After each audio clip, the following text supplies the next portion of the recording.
The Voss Holdings tower was sterile and cold at 7 a.m. Single dad Daniel Cole, in faded maintenance overalls, rushed in, carrying his small lunchbox.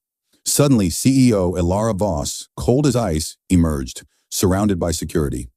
Daniel accidentally brushed her shoulder. His lunchbox tumbled, shattering on the polished marble. The lobby erupted in laughter. "Useless janitor!" Ilara narrowed her eyes. "You are fired, immediately." Daniel froze, thinking of Lily. The glass ceiling began to tremble. A deafening, rhythmic whump, whump, whump descended. A massive Navy helicopter settled on the rooftop. An intense Navy SEAL scrambled down a stairwell, shouting into the chaos, "We need to see Daniel Cole now!" Daniel Cole's life was a testament to quiet, relentless dedication. He was a single father to Lily, a bright 7-year-old girl whose smile was the only light he needed. Lily's mother, Sarah, had passed away suddenly from a rare illness when the child was only 2. Since that day, Daniel had carried the full, weighty burden of being everything for his daughter: father, mother, protector, and sole provider. He often worked double shifts, sacrificing sleep to ensure Lily never felt the void left behind. He worked as a building maintenance technician at the prestigious Voss Holdings, a glittering cold structure built on billions. His job was a chaotic, unending mix of fixing complex HVAC systems, battling plumbing leaks in executive bathrooms, and scrubbing away the fingerprints of the wealthy. He was proficient, but his skills were dismissed because of the uniform he wore. Every dollar he earned was hard-fought, put immediately toward Lily's school fund and her infrequent, yet vital, doctor visits.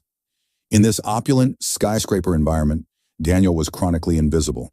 The high-powered, silk-suit executives and financial analysts, obsessed with quarterly reports and market fluctuations, saw him as an indistinct smudge, a low-caste laborer whose physical presence was necessary but whose existence was utterly irrelevant.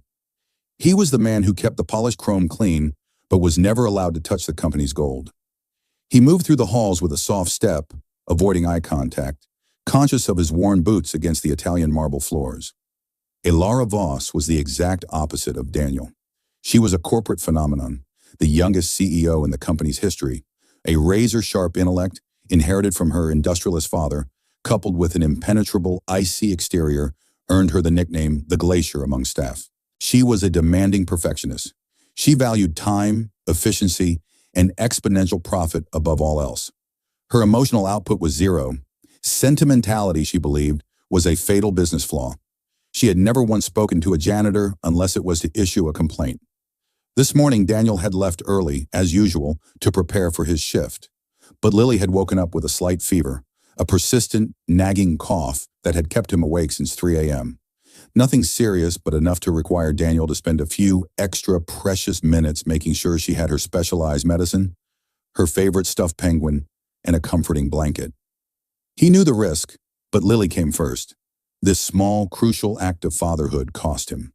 He clocked in the 6 minutes past the official start time, the digital clock flashing an ominous red.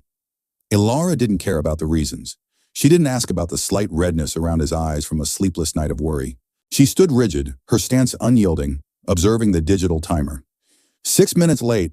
That is a breach of the zero-tolerance punctuality clause. Section 3.1, Employee Handbook. You are terminated. Daniel, utterly crushed, pleaded softly, his voice barely audible. The shame was suffocating. "Please, Ms. Voss, I sincerely apologize. It was an emergency with my young daughter. I just need this job. It's all I have." She looked at him, not with malice, but with complete, glacial disinterest, a look reserved for a poorly executed spreadsheet. "I run a major corporation, Mr. Cole. Punctuality is the bedrock of discipline. I do not run a nursery school." Her words were precise, cutting, and delivered without any trace of human warmth or empathy. The head of security, a man named Marcus, unaware of his own impending involvement, stepped forward immediately. He reached out and, with a swift, cold yank, tore Daniel's employee badge from his shirt. The lanyard snapped, the plastic badge hitting the floor with a pathetic clatter. A ripple of mocking laughter spread through the lobby. The younger executives exchanged cruel glances, reveling in the public execution. "Guess he'll be fixing his own air conditioning now," one sneered. Daniel's cheeks flushed crimson. He dropped to his knees, his hands trembling with a mix of fury and intense humiliation, and began collecting the scattered pieces of his ruined lunch. Rice, a piece of chicken, and a broken plastic container. Elara didn't spare him another glance. Her business was concluded, the disciplinary action taken. She turned her back and walked toward the executive elevators, the epitome of ruthless power. But just as she reached the gleaming metallic doors, the terrifying rhythmic thump, thump, thump of the enormous helicopter blades began to vibrate the entire structure. The sound was immense, overwhelming, and utterly impossible. Voss Holdings did not have a permitted landing pad. The wind shear from the roof-mounted beast was causing the glass to strain.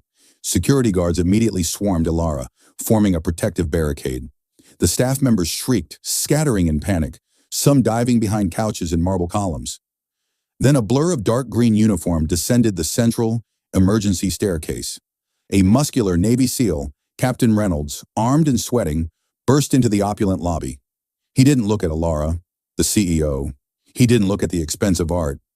His eyes scanned the terrified crowd until they locked onto the man kneeling on the floor, picking up debris.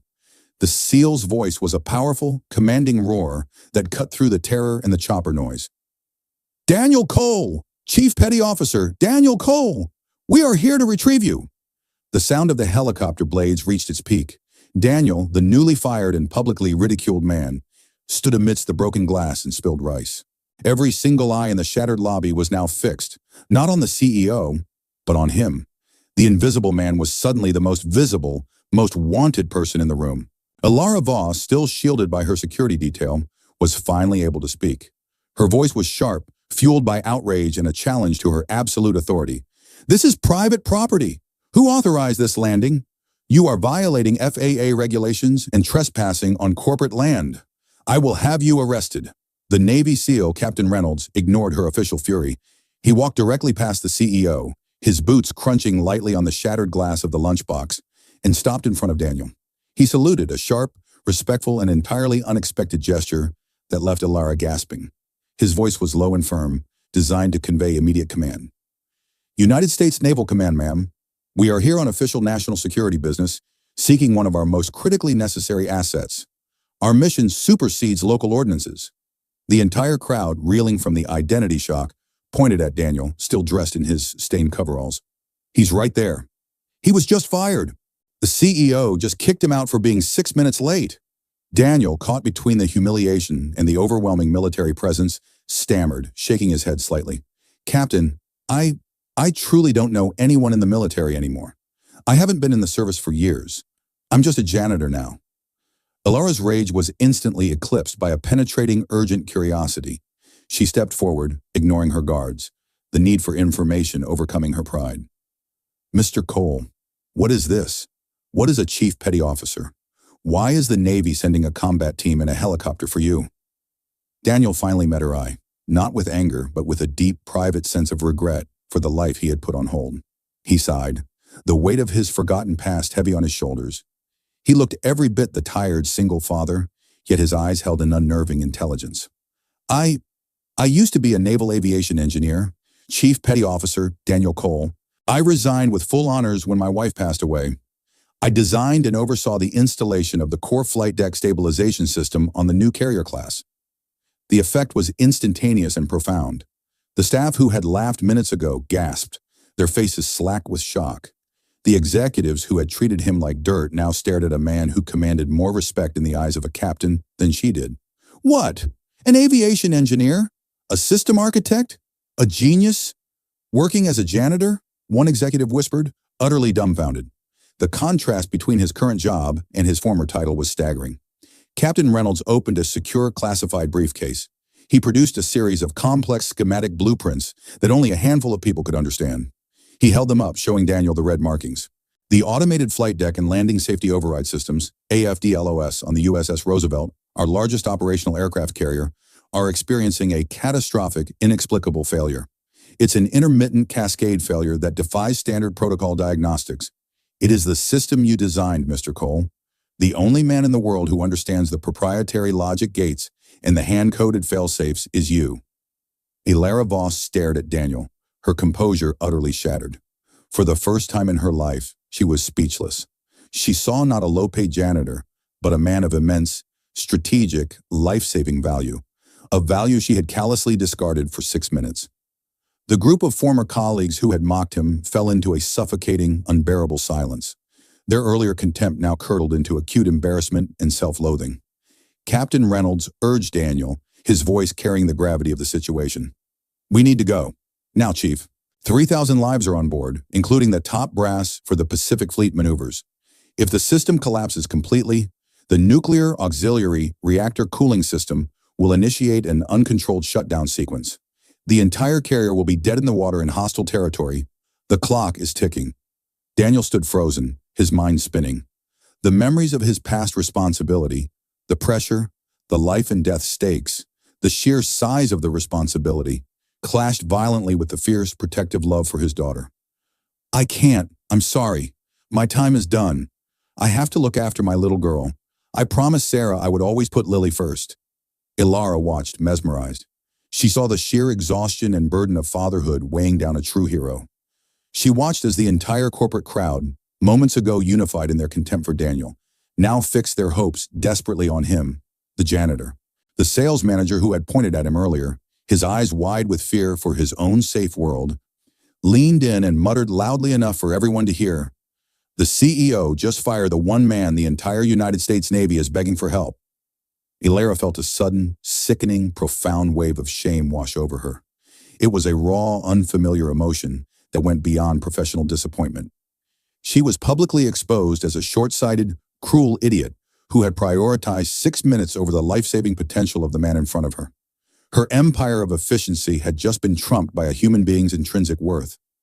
Daniel pulled out his battered phone, looking at a cracked screen photo of Lily's smiling face. The clock was ticking. He had to decide between his quiet, safe life with his daughter and the terrifying, world-saving duty of his past. He finally looked at Captain Reynolds, his gaze firm, his choice made, not for the Navy, but for the principle of protecting others. He spoke a sentence that silenced the entire lobby, a testament to his unconditional dedication as a father.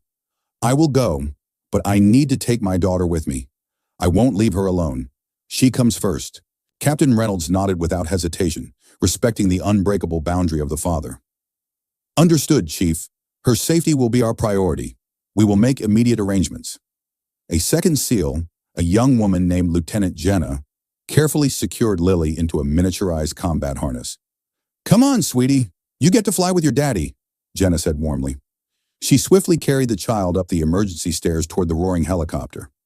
Ilara Voss stood utterly still, watching the dramatic scene unfold. The man she had humiliated and dismissed was being escorted away by a military escort. Her heart felt heavy, weighted by the crushing realization that she had so severely misjudged a person of extraordinary caliber. She had judged him by his stained uniform, not his character. She had valued form over substance. Daniel was the last to board the massive, roaring helicopter. Lily, clutching her father tightly in the noisy cabin, managed a small, terrified whisper against the roar of the engines. "Daddy, don't let me fall out. Please." Daniel smiled, giving her a reassuring squeeze. He put on a headset. "Never, sweetie. I'm holding on tight. It's safer than a taxi." The helicopter lifted off the rooftop, the powerful downdraft whipping Ilara's hair across her face on the ground below. She remained rooted, witnessing the departure of the man whose true value dwarfed her entire glass tower. The flight to the vast, gray deck of the USS Roosevelt was quick and jarring. Daniel was rushed immediately into the main engineering control room, a chaotic, pressurized environment humming with stressed energy, bright monitors, and distressed officers. The air was thick with tension and the smell of ozone. The senior officers exchanged skeptical glances. "This is the genius they spoke of, the one who quit 5 years ago?" One whispered. "A single dad, in maintenance coveralls? He designed the entire safety skeleton?" Another murmured in disbelief. Daniel ignored the chatter. He didn't waste time on introductions. He immediately took the lead, his hands flying across the keyboard of the primary diagnostic terminal. He scanned the dizzying array of diagnostic screens, the primary sensor outputs, the pressure gradients, and the coolant flow rates. His eyes, once tired, now held the intense focus of a surgeon. He sucked in a sharp, sudden breath. "This isn't random failure. The system's proprietary error log is being suppressed. The cascade is too clean." He checked the core command module's modification history. His eyes widened slightly. "Who accessed the core command code 6 hours ago?" "This is not a technical malfunction," he stated, his voice ringing with authority and expertise. "The failure loop was initiated manually. This is a direct internal security breach, Someone with level 5 clearance is actively trying to hide the override signature. The chief engineer, Commander Harrison, stared at Daniel in open horror. Are you suggesting deliberate sabotage? A hack? Daniel was already typing rapidly, bypassing the suppression code with a command he had built into the original system architecture. A digital backdoor only he knew existed. No, the system is too complex, too physically isolated for a remote hack. Someone within the engineering team intentionally overrode the primary safety parameters and introduced a zero-day exploit designed to trigger AFDLO's failure. Someone wants this system to fail. Daniel's fingers paused on the keyboard. He looked up, spotting the senior engineering analyst he had encountered in Alara's lobby. The one named Marcus, the security guard from Act 1, who had recently been transferred to the Navy after being fired from Voss for internal corruption. Marcus was suddenly trying to slip out of the crowded room, his face pale and eyes darting nervously. "Marcus, stop!" Daniel shouted, his voice echoing in the metallic room. Two junior engineers, startled, moved to block the exit. Marcus fought back, his face contorted in panic. He lunged for a fire extinguisher, desperate to escape. If the safety system fails, the carrier is forced to halt operations. The entire Pacific Fleet is compromised. Marcus shrieked, his voice thick with desperation and venom. The rival defense contractor paid me. They win the next multi-billion-dollar shipbuilding contract if the Roosevelt is grounded. Daniel didn't hesitate. He knew the danger of letting the saboteur escape. He reacted with a quick, decisive, non-lethal moves ingrained from his naval service, learned over years of close-quarters training. With a single swift shoulder block and a clean pivot that utilized Marcus's forward momentum, Daniel disarmed and dropped him to the deck. The other officers quickly secured the panicked saboteur. Lily, watching the entire terrifying ordeal through the small reinforced window of the adjacent administrative office, gasped, clutching her stuffed penguin. But she saw her father, calm, decisive, and fully in control amidst the chaos. Her fear began to mix with a fierce, burning pride. Daniel immediately raced back to the control board, his focus absolute. Forget the culprit. The reactor core is beginning the manual emergency shutdown sequence. We have less than 9 minutes before the auxiliary power dies, and the entire flight deck loses hydraulic control. He began manually stripping out the malicious code, line by line, his expertise and speed overwhelming the complex system. He was reconstructing the core architecture on the fly, a coding masterpiece. Sweat poured from his brow, dripping onto the sensitive control panel. Commander Harrison began the terrifying countdown, his voice cracking with the pressure. "Chief, 5 minutes to auxiliary shutdown. Engine core temperature climbing past redline." Then minutes later, 30 seconds to reactor shutdown. "We are losing hydraulic pressure," Daniel yelled, his voice raw with urgency, issuing a critical power-saving command. "Cut all non-essential power. Kill the lights. Reduce thermal load to minimum."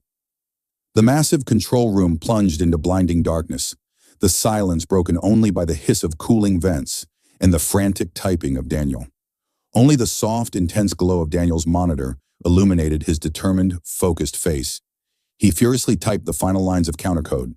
The power flickered. The emergency lights snapped back on. The system status on the main holographic display flashed a clean, steady AFDLOS, 100% online. All systems green. The entire control room erupted in cheers, applause, and relieved shouts. They had been saved by the man Alara Voss had called a useless janitor. Admiral Hayes, the commanding officer, entered the room, his face etched with profound relief and gratitude. He walked directly to Daniel. "Chief Cole, you were the best mechanic and engineer I ever had. You are a national asset. I want you back. Full rank reinstatement. Name your terms. We will provide full-time childcare, housing, anything you need." Daniel looked down at his uninjured hand, which Lily, now escorted in by Lieutenant Jenna, was gently tracing. He saw the pride in her eyes, but also the deep, lingering fear of losing him to the ocean again. He had chosen duty, but Lily had chosen him. He looked back at the Admiral, his decision unwavering, his loyalty clear. "No, sir, I'm sorry. I just helped because I could. I had a responsibility to the system I designed. I helped because I didn't want anyone to lose their family like I lost mine." The Admiral held his gaze for a long moment, then offered a slow, profound, respectful nod. "Understood, Chief. Godspeed." As Daniel was escorted out of the engineering room to the awaiting chopper, a young, awestruck officer quietly murmured, capturing the sentiment of the moment. He's the kind of man the world doesn't deserve. He cares more about lives than titles. The massive Navy helicopter, silent now, returned Daniel and Lily to the Voss Holdings tower late that afternoon. The scene in the lobby was dramatically different. The employees were no longer scattered or laughing. They stood in two neat, silent rows, a spontaneous, respectful guard of honor that stretched from the elevator bank to the main security desk. Their eyes, once filled with professional indifference or contempt, were now wide with awe, respect, and a hint of shame. The invisible man had returned as a visible, undisputed hero. Ilara Voss stood alone in the center of the reception area, stripped of her corporate armor. She was dressed impeccably, as always, but her face was softer, devoid of its usual icy mask. Her shoulders were slightly slumped, a subtle sign of the weight of her regret. Daniel stepped off the elevator, Lily clinging to his side. The crowd remained silent, waiting for Ilara to speak. Ilara approached Daniel, her movements hesitant, uncertain. She spoke softly, her voice carrying a fragile vulnerability Daniel had never heard.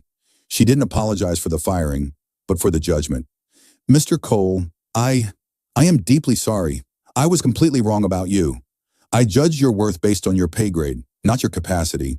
I apologize for my arrogance. Daniel nodded gently, accepting the apology without bitterness or malice. He understood her struggle with pride. It's all right, Ms. Voss. No harm was done, and the crisis was averted. Ilara looked down at Lily, who was peering up at the intimidating CEO. Ilara offered the child a genuine, tentative smile. She crouched down slightly, a foreign, awkward movement for her. Would you like some hot chocolate in my office, Lily? The cocoa powder is imported from Switzerland, and I have small marshmallows. Lily's eyes widened, a smile instantly cracking through her tiredness. Yes, please, with extra marshmallows. Ilara stood, taking Lily's small hand in hers and led the girl away, moving past the astonished crowd. She led them into the executive suite, leaving Daniel momentarily stunned. The CEO, the Glacier, was holding a little girl's hand, exhibiting a kindness she had never shown a colleague or even a business partner.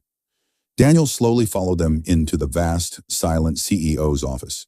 In the office, filled with minimalist art and expensive leather, Ilara watched Lily happily sip her hot chocolate before turning back to Daniel. I have something to discuss, Mr. Cole. Daniel, expecting a handsome severance package or bonus, nodded. Yes, Ms. Voss. Do you want your old job back? She asked without pretense. Daniel paused, sitting on a designer couch. I need employment, Ms. Voss. I need to provide for my daughter, but I refuse to work anywhere where I am seen as worthless or invisible. Ilara walked to the floor-to-ceiling window, looking out over the sprawling, cold city. Then work directly with me. I've already spoken to the board. I'm creating a new dedicated department, Director of Technical Safety and Integrity. You will oversee all critical systems, not just the plumbing. You will report only to me. Daniel was genuinely bewildered. Me? But I don't have the internal corporate paperwork for that. I was a Navy engineer. Ilara turned back, her voice firm, resolute. You just saved 3,000 American sailors, secured a $100 billion military asset, and foiled a foreign industrial sabotage attempt. Your former job at the Navy made you a national hero. Your competence is beyond reproach. I trust you to save this company too. We need your integrity. She looked at him for a long, revealing moment, her gaze no longer judging, but seeking, a connection, a lesson. She spoke quietly, a confession that finally broke the last piece of ice surrounding her CEO persona. I want to learn how to see people, Daniel. I want to learn how to look past the uniform and see the true human potential and worth beneath it, just like you showed me. 1 month later, the Voss Holdings atmosphere was subtly, profoundly changed. Daniel Cole was no longer the janitor. He was the Director of Technical Integrity, a respected pillar of the company, his office adjacent to the CEO's suite. He implemented complex military-grade security protocols, and his decisions were never questioned. The staff now treated him not just with respect, but with profound gratitude and deference. Lily was a frequent visitor after school. Her bright laughter and small crayon-drawn pictures softened the hyper-efficient executive wing. She often sat at the immense CEO desk, drawing pictures of helicopters and flowers, bringing unexpected warmth to a space long frozen by relentless ambition. One late afternoon, Daniel and Ilara were reviewing a new security audit. You know, Ilara, Daniel said, using her first name naturally now, you've genuinely changed. Ilara smiled, a rare, gentle, and complex expression that transformed her face. You and Lily forced me to change, Daniel. You showed me the difference between paper value and human value. I realized how small my world was before you interrupted it. That evening, Daniel was packing up to take Lily home. Elara stood in the doorway of her office, dressed down in casual trousers and a soft sweater. Something unheard of. Daniel, Lily, would you like to have dinner with me tonight? I ordered takeout from the great Italian place downtown. Daniel was taken aback by the personal invitation.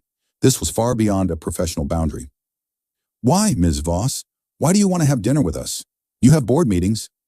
Elara looked down at Lily, who was happily swinging her small legs from the executive chair, clearly enjoying the company. She spoke with a vulnerable honesty that would have been unthinkable a month prior. Because when you two are around, Daniel, I don't feel quite so empty anymore. You bring life back into this glass cage. Lily slid off the chair and ran to Elara, wrapping her small arms around the CEO's leg. Then you're our family now. You can be my new auntie. Elara froze for a fraction of a second, the title auntie hitting her unexpectedly, then broke into a spontaneous, deep, genuine laugh, hugging the small girl back. A moment of pure, unexpected joy in human connection she had never allowed herself. Her cold exterior had finally melted away, replaced by the warmth of unexpected affection. Daniel, Elara, and Lily left the tower together. Daniel carried Lily's backpack. Elara carried Lily's latest drawing, a stick figure of the three of them holding hands. And Lily held both their hands, skipping happily. Under the cool glow of the streetlights, three figures walked away. A quiet mechanic who became a hero, a humbled CEO who learned empathy, and a brave little girl, a new, unlikely family, walking into the city night, having found connection where destiny had initially only offered conflict. If you believe stories like this, stories of quiet courage, undeniable truth, and profound human change, deserve to be told, leave a comment and subscribe to my stories.